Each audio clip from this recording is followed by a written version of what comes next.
নমস্কাৰ বন্ধুসকল, মই হিৰেন।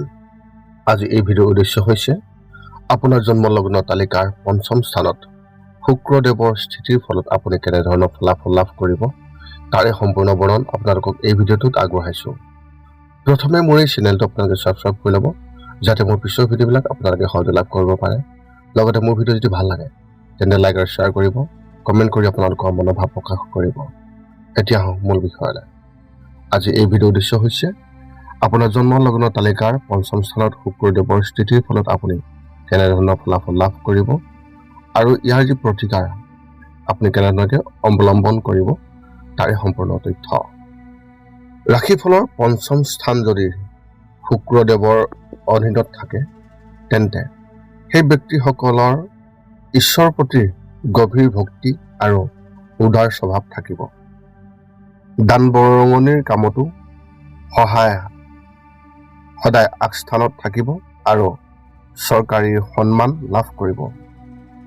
জ্যোতিষৰ মতে এই ব্যক্তিসকলে যৌতুক লাভ কৰে যদিও পুত্ৰৰ কামনা নিশ্চয়কৈ কৰে। তেওঁলোক এজন সুস্থিৰ আৰু ন্যায়পৰায়ণ ব্যক্তি হ'ব পাৰে। পঞ্চম স্থানত শুক্ৰদেৱৰ প্ৰভাৱত এজন ব্যক্তিৰ প্ৰেমৰ সম্পৰ্কৰ প্ৰতি অতি আগ্ৰহ নিশ্চয়কৈ তেওঁ থাকিব। এই ব্যক্তিসকলৰ চঞ্চলতা আৰু কামক স্বভাৱ থাকিব।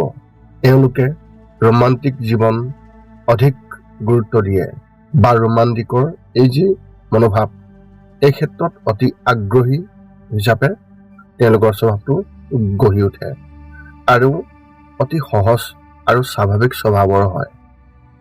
সেই শুক্ৰদেৱৰ এই পঞ্চম স্থানত উপস্থিতিৰ ফলত ইতিবাচক ফলাফল কেনেধৰণৰ লাভ কৰিব। বৈদিক জ্যোতিষৰ মতে থাকিলে এই ব্যক্তিসকল অত্যন্ত কামক আৰু সকলো সময়তে আনন্দময় কামত লিপ্ত হৈ থাকিবলৈ ভাল পায়। তেওঁলোকে সুন্দৰ শিল্পী আৰু সংগীততো বিশেষভাৱে আগুৱাই যাব পাৰে। তেওঁলোকৰ এই আদৰ্শ আৰু বাঞ্ছনীয় ব্যক্তিত্ব আনৰ বাবে অতি আকৰ্ষণীয় হয়। এই ব্যক্তিসকল সাধাৰণতে নিজৰ সংগীৰ প্ৰতি অতি আনুগত্যশীল আৰু দুয়োজনেই অতি আকৰ্ষণীয় আৰু সহজে মোহিত হ'ব পাৰে। পঞ্চম স্থানত শুক্ৰদেৱৰ স্থিতিৰ ফলত এই ব্যক্তিসকল উৎসাহ, ফূৰ্তি, চঞ্চলতাৰে ভৰা। পঞ্চম স্থানত শুক্ৰদেৱৰ উপস্থিতি অতি প্ৰতিভাশালী হ'ব পাৰে আৰু অভিনয়ৰ ক্ষেত্ৰতো বিশেষভাৱে তেওঁলোকে আগুৱাই যাব পাৰে। পঞ্চম স্থানত শুক্ৰদেৱৰ স্থিতিৰ ফলত এই ব্যক্তিসকলৰ অন্যতম আনন্দ হ'ব পাৰে আৰু তেওঁলোকৰ বাবে এক অনুষ্ঠানত সংগীত বা অভিনয়ত অতি সহজে আনক আপলোড কৰিব পাৰে। এতিয়া আমি জানিম এই পঞ্চম স্থানত শুক্ৰদেৱৰ স্থিতিৰ ফলত ঋণাত্মক যি প্ৰভাৱ, যেনেকৈ ইতিবাচক ফলাফল পোৱা যায় ঠিক তেনেকৈ এই গ্ৰহই ব্যক্তিসকলক কিছুমান নেতিবাচক প্ৰভাৱো বিশেষভাৱে প্ৰদান কৰে। পঞ্চম স্থানত শুক্ৰদেৱৰ নকাৰাত্মক প্ৰভাৱৰ বাবে সুখী মিলনত কিছু বাধা সৃষ্টি কৰিব পাৰে।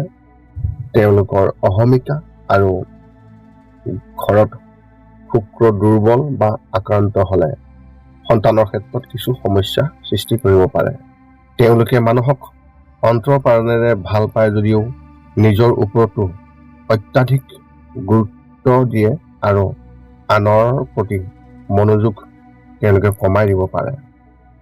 এই ব্যক্তিসকলে সদায় নিশ্চিত কৰিব লাগে যে তেওঁলোকে নিজৰ সংগীৰ ওপৰত বেছি আশা নকৰা।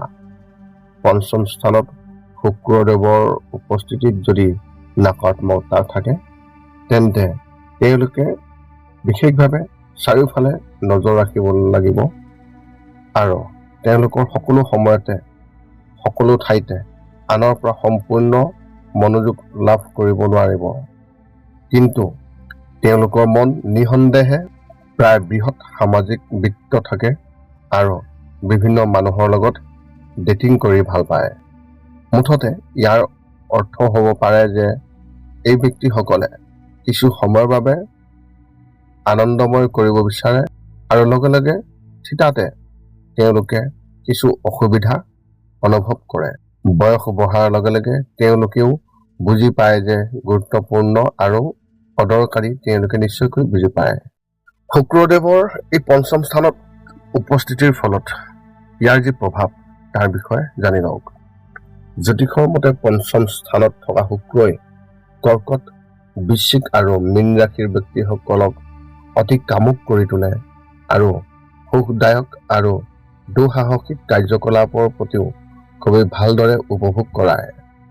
এনে ব্যক্তিসকলে বিপৰীত লিংগ, সুন্দৰ শিল্প আৰু সংগীতৰ দ্বাৰা বিশেষভাৱে আনৰ আগত পৰিৱেশন কৰিব পাৰে আৰু খুবেই ভাল পায়। লিখা মেলা, দানশীলতা, আকস্মিক ডেটিং আদিত তেওঁলোকৰ অতি পাকৈত। এনে ব্যক্তিসকলে সাধাৰণতে অতি দয়ালু, নিষ্ঠাৱান আৰু সংগীতৰ প্ৰতি আনুগত্যশীল আৰু তেওঁলোকে মনোমোহা আৰু সহজে মোহিতও হ'ব পাৰে। তদুপৰি পঞ্চম স্থানত থকা শুক্ৰই মেষ, সিংহ আৰু তুলা ৰাশিৰ ব্যক্তিসকলৰ যত্নশীল, পৰম্পৰা, উচ্চ আৰু আৱেগিক কৰি তোলে। আকস্মিকভাৱে সুখ, ৰোমাঞ্চ আৰু চঞ্চল ভোগবিলাসিতাৰ প্ৰতি বিশেষভাৱে আলোড়িত কৰিব পাৰে। তেওঁলোকৰ পত্নী বা স্বামীৰ অতি প্ৰভাৱশালী আৰু তেওঁলোকৰ প্ৰতি নিষ্ঠাৱান হয়।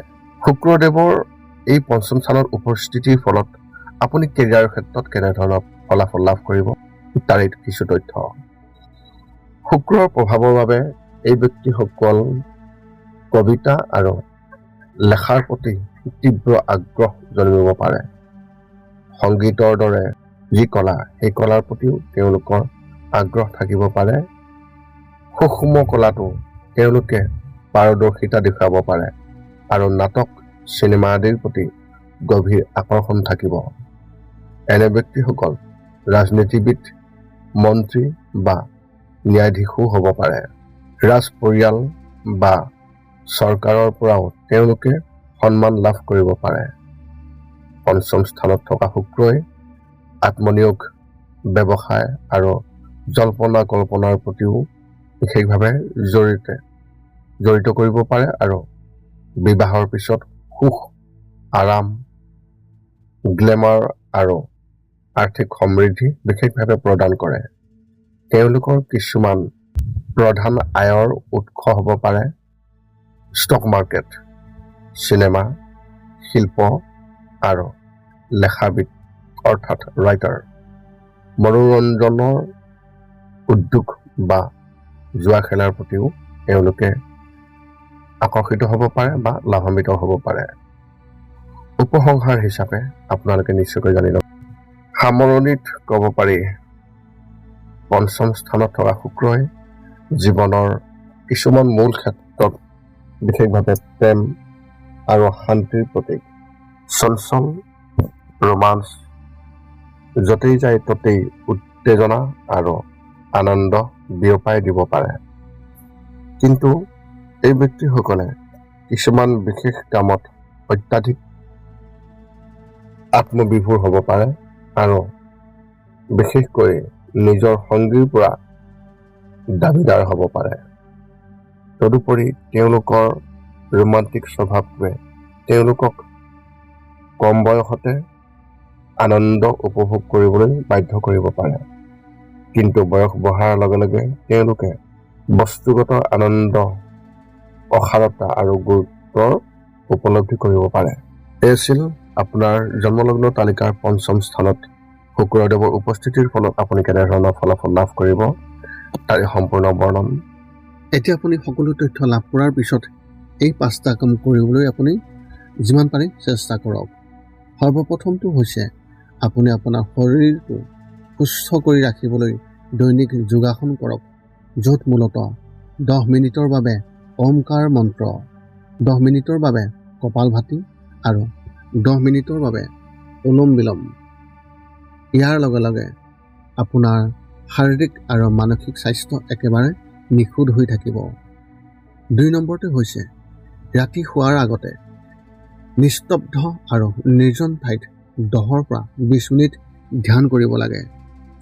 ইয়াৰ দ্বাৰা দুটা উপকাৰ পোৱা যায়। এটা হ'ল আপুনি ভাল টোপনি পাব আৰু দ্বিতীয়টো হৈছে পিছদিনা আপুনি সতেজ অনুভৱ কৰিব।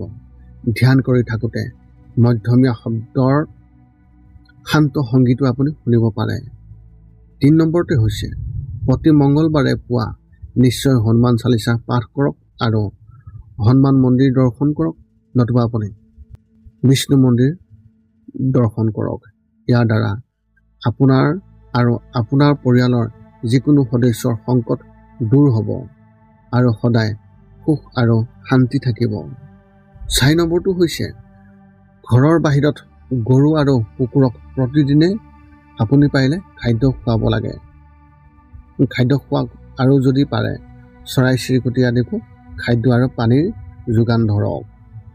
এই পৃথিৱীখন যিমান আমাৰ সিমানেই সিহঁতৰো। নিতৌ ইহঁতক খুৱাই আমি তেওঁলোকৰ পৰা এক আশীৰ্বাদ লাভ কৰিব পাৰোঁ আৰু আমাৰ ওপৰত থকা গ্ৰহবোৰৰ কুপ্ৰভাৱ দূৰ হ'ব। সদশেষত 5 নম্বৰটো হৈছে আপুনি পাৰিলে মাজে মাজে চৌপাশৰ দুখীয়া ব্যক্তিসকলক আপুনি পাৰিলে সহায় কৰক আৰু ভোকাতুৰ ব্যক্তিসকলক আপুনি পাৰিলে খুৱাবলৈ চেষ্টা কৰক।